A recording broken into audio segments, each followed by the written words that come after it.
بسم اللہ الرحمن الرحیم اللہم صلی علی سیدنا و مولانا محمد وعلی آل سیدنا و مولانا محمد وبارک وسلم صلی علیہ۔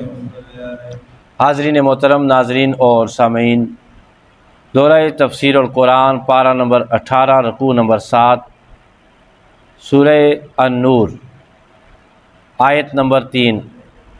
اللہ کی پاک بارگاہ میں انتہائی عجز و انکساری سے دعا ہے کہ وہ ہمیں قرآن مجید کا نور بھی عطا فرمائے، فہم بھی عطا فرمائے، عمل بھی عطا فرمائے۔ آج کی جو آیت ہے اس میں ٹوٹل 20 الفاظ کا استعمال ہوا ہے۔ اس میں سے جو ریپیٹڈ اگر نکال لیں، جو بار بار دہرائے گئے ہیں، تو پھر یہ 12 الفاظ بنتے ہیں، 12 کلمات بنتے ہیں۔ کتنے کلمات بنتے ہیں؟ 12۔ 10 کلمات ایسے ہیں کہ جو اردو میں استعمال ہوتے ہیں۔ یہ قرآن کے اس آیت سے 12 میں سے 10 الفاظ اردو میں استعمال ہوتے ہیں۔ 2 جو کلمات ہیں ان کو ہم یاد کرنے کی کوشش کریں گے۔ آئیں دیکھتے ہیں کون سے بار بار رپیٹ ہوئے ہیں، کون سے جو ہیں وہ آسان ہیں، ہمیں ان کے معنی پہلے ہی آتے ہیں، اور کل اس کا ترجمہ کیا ہوگا۔ سب سے پہلا جو لفظ ہے الزانی، یہ الف لام اس کے اوپر داخل ہے، لیکن آپ جانتے ہیں کل کی آیت میں بھی ہم نے پڑھا کہ زانی لفظ اردو زبان کا لفظ ہے، اس کا معنی ہوتا ہے زنا کرنے والا، بدکاری کرنے والا مرد۔ دوسرا ہے لا۔ آپ جانتے ہیں لا واللہ، لا کا معنی مشہور اور معروف ہے، ہر بندہ جانتا ہے کہ لا کا مطلب ہوتا ہے نہیں، یہ آسان ہے، ٹھیک ہے۔ ین کے ہو، یہ نکاح سے ہے، ناکاح ین کے ہو، یہ ضرب یضرب کے وزن پر ہے، اور اردو میں نون، کاف، الف اور ہے سے استعمال ہوتا ہے، اور عربی کا یہ مضارع کا صیغہ ہے، یہ بھی مشہور ہے۔ ین کے ہو نکاح کرتا ہے یا نکاح کرے گا۔ الا اس کا مطلب ہوتا ہے سوائے یا مگر، اس کو بھی ہم اردو میں استعمال کرتے ہیں۔ مثلا ہم بات کرتے ہوئے کہتے ہیں الا یہ کہ میں جاؤں گا، الا یہ کہ کوئی مجبوری پیش آ گئی، یعنی کہ الا کا معنی استثناء کے لیے اردو میں مستعمل ہے، استعمال ہوتا ہے، آتا ہے سب کو معنی اس کا۔ 5ویں نمبر کا جو لفظ ہے جی وہ زانیتن ہے۔ زانی مذکر کا صیغہ ہے، مرد کے لیے استعمال، زانیتن عورت کے لیے، ایسی عورت جو زنا کرتی ہو، استغفر اللہ ربی من کل ذنب واتوب الیہ۔ اچھا، او کا جو لفظ ہے لیکن اس کا معنی بھی آسان ہے، اس کا معنی کیا ہوتا ہے؟ یا۔ او کا معنی کیا ہوتا ہے عربی میں؟ یا۔ مشرکاتن، یہ مؤنث کا صیغہ ہے، مشرکہ شرک کرنے والی عورت۔ یہ تو کتنے الفاظ ہو گئے، یہ کتنے کلمات ہو گئے؟ 1 2 3 4 5 6 7 آپ نے پڑھ لی ہیں۔ والزانی ہے تو یہ ریپیٹ ہو گیا دوبارہ۔ لا نہیں، یہ بھی ریپیٹ ہو رہا ہے۔ ین کے ہوا، یہ بھی ریپیٹ ہو رہا ہے۔ الا یہ بھی دوبارہ آ گیا ہے۔ البتہ زانن، یہ لفظ معنی وہی ہے جو گزر چکا ہے، لیکن اس کا جو صیغہ ہے وہ فاعل کا ہے۔ زانن کا مطلب ہوتا ہے زنا کرنے والا، اس میں فاعل کا صیغہ ہے، جیسے انگلش میں آپ سبجیکٹ کہتے ہیں جس کو، ٹھیک ہے۔ او یہ ریپیٹ ہو رہا ہے جی، جس کا مطلب معنی ہوتا ہے یا۔ مشرکن، یہ مشرکاتن مؤنث ہے اور مشرکن کیا ہے؟ مذکر ہے، یہ بھی ریپیٹ ہو رہا ہے۔ البتہ نیا لفظ ہے وحرما۔ حرما کا کیا معنی ہے جی؟ حرام کر دیا گیا، یہ بھی حرام سے ہے۔ حرما، خا را میم دونوں، یہ تینوں حرف جو ہیں ان کے ساتھ الف لگتا ہے تو یہ اردو میں حرام لفظ استعمال ہوتا ہے۔ معنی کے اعتبار سے یہ اردو کے بالکل قریب قریب ہے۔ ذالکا، یہ ذالکا اس میں اشارہ ہے، اس کا معنی کیا ہوتا ہے؟ یہ۔ علا اس کا معنی ہوتا ہے پر۔ المؤمنین، مومنین کثرت کے ساتھ اردو میں لفظ استعمال ہوتا ہے، ایمان لانے والے، ایمان والے۔ آئے اس کا پہلے ترجمہ سنتے ہیں، پھر اس کے بعد شان نزول، پھر دوبارہ ترجمہ سن کر آج کا درس ختم ہو جائے گا۔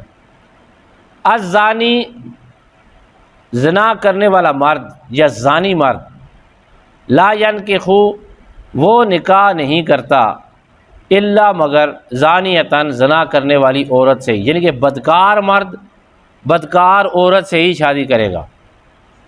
اس کی یہ شان نہیں ہے کہ وہ کسی پاک باز عورت کے ساتھ شادی کرے۔ او مشرکتن، یا پھر وہ کسی مشرکہ عورت کے ساتھ شادی کرے گا۔ والزانیۃ، اور یہی حال زانیہ عورت کا ہے، لا ینکحھا، وہ نکاح نہیں کرے گی، الا مگر زانن، زنا کرنے والے مرد سے، او مشرکن، یا کسی مشرک مرد سے۔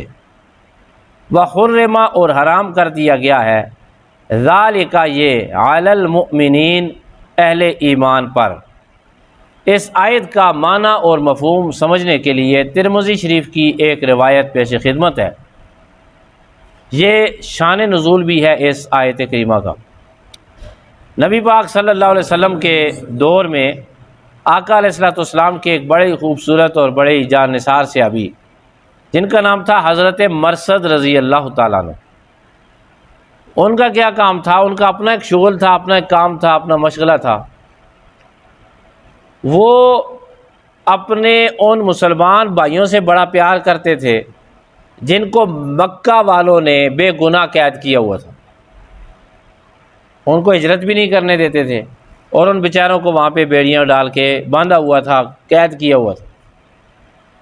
یہ سب لوگ جب مدینہ شریف آ گئے تو ان کے دل میں خیال آیا کہ وہ بھی ہمارے بھائی ہیں، اب ان کو بھی چھڑانا چاہیے۔ تو یہ پروگرام بناتے اور مدینہ شریف سے مکہ کی جانب چلتے، مکہ میں جاتے، رات ہو جاتی، اور یہ رات کو کسی جگہ بیٹھ جاتے۔ جب لوگ سارے سو جاتے تو یہ قید خانوں میں جاتے، جا کر پہلے انہوں نے میسج دیا ہوتا کسی نہ کسی کے ہاتھ، یا کوئی اشارہ دیا ہوتا کہ میں فلاں بندے تیار رہنا، میں تجھے آج لے کے جاؤں گا۔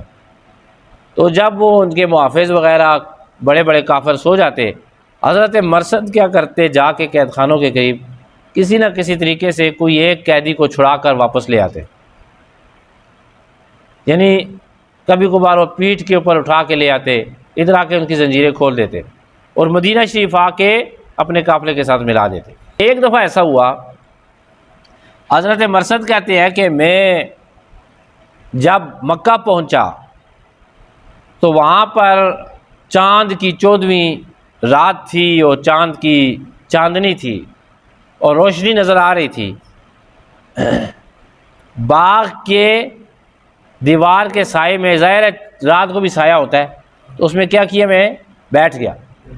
جب میں بیٹھا تو اچانک ایک عورت جس کا نام اوناق تھا، اوناق، وہ ادھر سے آ گئی۔ اس نے مجھے دیکھا اور دیکھتے ہی پہچان گئی مجھے، اور پہلے دور میں جب اسلام میں نے قبول نہیں کیا تھا، اس دور میں میرا اس کے ساتھ کوئی تعلق تھا، وہ مجھے جانتی تھی۔ اس نے مجھے کہا مرثد تم وہ، پھر پہچان بھی لیا۔ اس نے بڑا خوشی کا اظہار کیا اور کہا کہ آج رات تم میرے ساتھ گزارو گے، آؤ آج رات گزارو میرے ساتھ۔ حضرت مرثد رضی اللہ تعالیٰ عنہ کہتے ہیں میں نے کہا نہیں، میں نے اسلام قبول کیا ہے، اور اے اوناق، اب اسلام قبول کرنے کے بعد اللہ تعالیٰ نے ہم پر زنا کو حرام قرار دیا ہے، اس لیے میں تیرے ساتھ رات گزار نہیں سکتا۔ اس نے کافی زور لگایا۔ بہرحال حضرت مرثد رضی اللہ تعالیٰ عنہ کو اللہ تعالیٰ نے استقامت عطا فرمائی، اور وہ اس کی باتوں میں، چالوں میں، شیطان کے ہیلوں میں نہ آئے اور اس گناہ سے بچنے میں کامیاب ہو گئے۔ جب اس نے دیکھا کہ یہ تو شیطان کی رسیوں سے جکڑنے میں نہیں آ رہے، اس نے شور مچا دیا۔ اس نے شور مچا دیا، چونکہ باتوں میں بتا چکے تھے تعارف کہ میں ادھر چلا گیا ہوں شروع میں، تو یہ بھی کہا کہ میں روزانہ ادھر آتا ہوں قیدیوں کو چھڑانے کے لیے۔ اب اس نے شور مچا دیا، اس نے کہا او لوگو کھڑے ہو جاؤ، جاگو، یہی وہی چور ادھر آ گیا ہے جو روزانہ آپ کا ایک قیدی چرا کے لے جاتا ہے، پھٹافٹ کرو، اس کو پکڑو۔ اب وہ جاگ کے کافر لوگ اور خیموں والے جاگے. حضرت مرثد کہتے ہیں کہ میں جناب مدینہ کی جانب بھاگا اور بھاگتا رہا، پیچھے میرے 8 بندے لگے رہے، بھاگتے بھاگتے بھاگتے بھاگتے خندق کے راستے میں ایک غار میں داخل ہو گیا. راستے میں غار آیا، غار کی اوٹ میں ہو گیا میں.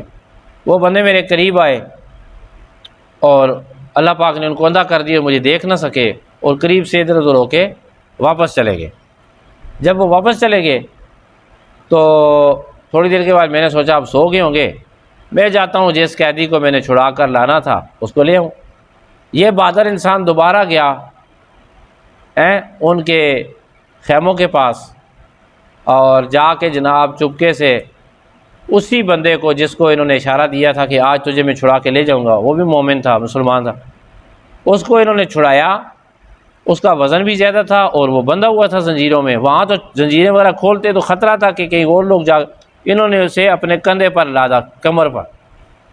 اللہ تعالیٰ حضرت مرثد پر بھی رحمت نازل فرمائے، ان کے مزار پر بھی، اور جس کو وہ اٹھا کے لائے اس پر بھی رحمت نازل فرمائے. کہتے چلتا چلتا چلتا چلتا چلتا میں پھر واپس آیا. واپس آ کے میں نے راستے میں ان کو نیچے اتارا اور پھر ان کی زنجیریں وغیرہ کھولیں، اور صبح میں نبی پاک صلی اللہ علیہ وسلم کی خدمت میں آیا اور سارا واقعہ میں نے سنایا. آقا علیہ وسلم سارا واقعہ سنا، بڑا دلچسپ واقعہ ہے. تو پھر کہتے ہیں میں نے عرض کی یا رسول اللہ صلی اللہ علیہ وسلم کیا میں اناق سے نکاح کر لوں؟ ذرا اناق مجھ سے پیار کرتی ہے، ہمارے بچپن سے آپس میں گپ شپ بھی ہے. تو اناق جو تھی پیشہ ور زانیہ تھی، یعنی کہ لوگوں کے ساتھ غلط تعلقات تھے، بدکاری کرتی تھی. آقا علیہ السلام خاموش رہے، اور جب خاموش ہوئے تو پھر اس موقع پر رب ذوالجلال نے قلب مصطفیٰ پر یہ آیت نازل فرمائی سبحان اللہ، اور فرما دیا کہ مرثد کو بھی کہے کہ وہ نکاح نہ کرے، اور جو پلید ہیں ان کے لیے پلید ہی ہیں، جو پاک باز ہیں ان کے لیے پاک باز ہیں. تو آیت ایک دفعہ پھر آپ سنیں گے تو آپ کو مزہ آئے گا اور سمجھ آئے گی. خدا تعالیٰ ارشاد فرماتا ہے، آپ واقعہ آپ ذہن میں رکھیں. حضرت مرثد سوال کرے یا رسول اللہ میں ان سے نکاح کر لوں، صلی اللہ علیہ وسلم اس سے نکاح کر لوں. اب آیت اور جواب اللہ تعالیٰ نے ارشاد فرمایا، الزانی زانی مرد لا ینکحُ وہ نکاح نہیں کرے گا الا مگر زانیۃ زنا کرنے والی، بدکاری کرنے والی عورت کے ساتھ ہی، او مشرکۃ یا مشرکہ کے ساتھ، والزانیۃ لا ینکحُھها اور زانیہ عورت بھی نکاح نہیں کرے گی الا زان مگر بدکار مرد کے ساتھ، او مشرکن یا مشرک مرد کے ساتھ. وحرم اور حرام کر دیا گیا ذالک یہ علی المؤمنین مومنوں پر. اچھا، اس شان نزول سے معلوم ہوا کہ زانیہ سے مراد پیشہ ور عورت ہے. کوئی غیرت مند انسان ایسی عورت کو اپنے نکاح میں لینے کے لیے تیار نہیں ہوتا، اور زانی سے مراد بھی وہی مرد ہے جو اس فعل کے ارتکاب میں شہرت رکھتا ہو اور شرم و حیا کی چادر اس نے اتار کر پھینک دی ہو. ایسے شخص کو بھی کوئی مومن عورت اپنا خاوند بنانے کے لیے آمادہ نہیں ہوگی. یہاں صیغہ نفی کا ہے لیکن معنی نہیں کا ہے. فلا ینکحُ کا معنی یہ ہوگا کہ یعنی پیشہ ور زانیہ کے ساتھ نکاح کرنا مومن کی شان کے لائق نہیں ہے.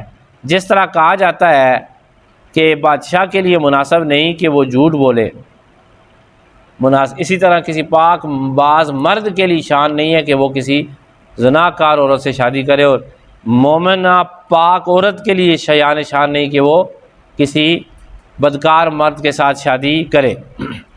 آخر میں علامہ قاضی ثناء اللہ پانی پتی رحمۃ اللہ تعالی علیہ کی تفسیر مظہری کی عبارت کے چند جملے سماعت فرمائیں.